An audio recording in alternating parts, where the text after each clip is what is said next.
a lot of us are in the circumstances when it's starting where there ain't no plan B. Shit gotta work. If it don't work, what's gonna happen? You know, so if you're in that point and position, you go, what's working? And you start to get influence, or you sway to what's actually working at the moment. And your music changes and starts to sound a little bit like what's happening on the radio right now.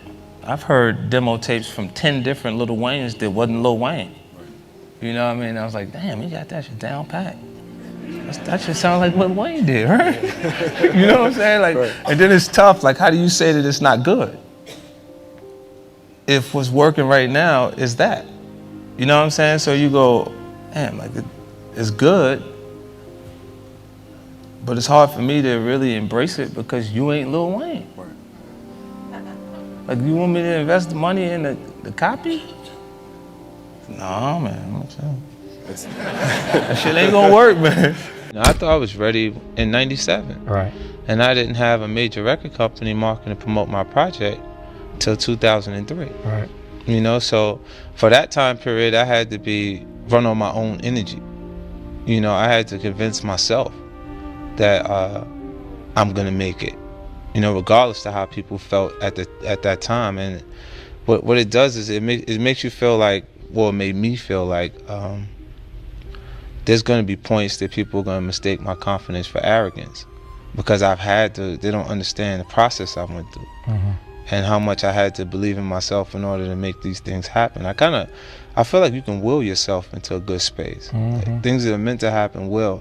And if you believe in yourself enough, you can help yourself learn. You can inspire, yourself in different ways where you can actually discipline yourself. Mm-hmm.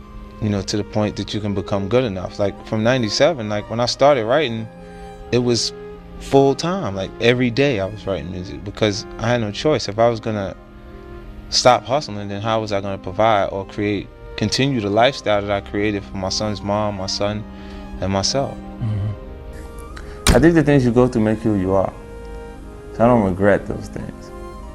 I don't regret them because I don't think I'd be who I am today if I wasn't exposed to those situations. If you ask me, those are unfortunate situations that I've had to experience. And if I had a choice, I would have definitely went in a different direction. I might have wanted to go to school for business instead of having to go through this portion of my life. No matter how much you feel like you're prepared for something, it never happens on your time, like when you think you're ready, like it's supposed to happen. It always happens when it's supposed to happen. Because the period that you feel ready and people are not acknowledging the material the way you feel like they should because it's good, is the time that you actually develop skin thick enough to survive when it does work.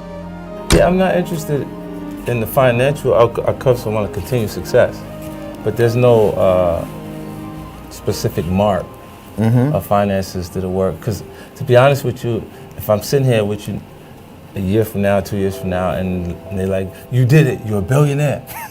I'm gonna still be saying, yeah, but I got another idea. Right. I got a new idea, and it's what I think is representation of a person who's truly ambitious. Because ambition isn't a learned behavior, it's a part of your natural character, and you'll always find something to be passionate about, or a new goal, or you see guys sell companies $5-6 billion and go, yeah, okay, now what's the next one? I'm a rapper, entrepreneur, a person that has doesn't see limitations. I'm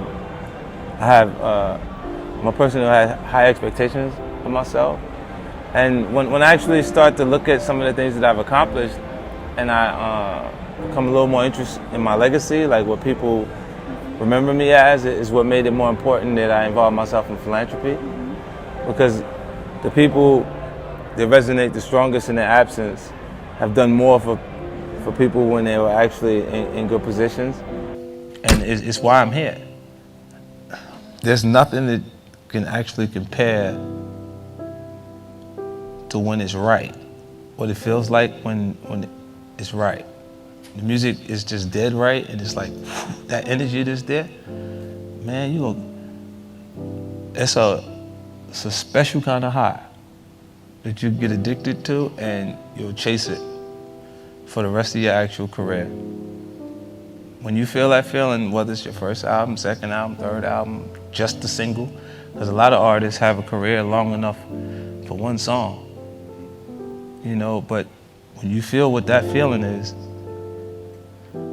you ain't gonna replace it. We even brought it down to the perspective of a person that's in a staff meeting that is watching someone else raise their hand to answer a question that they know the answer to.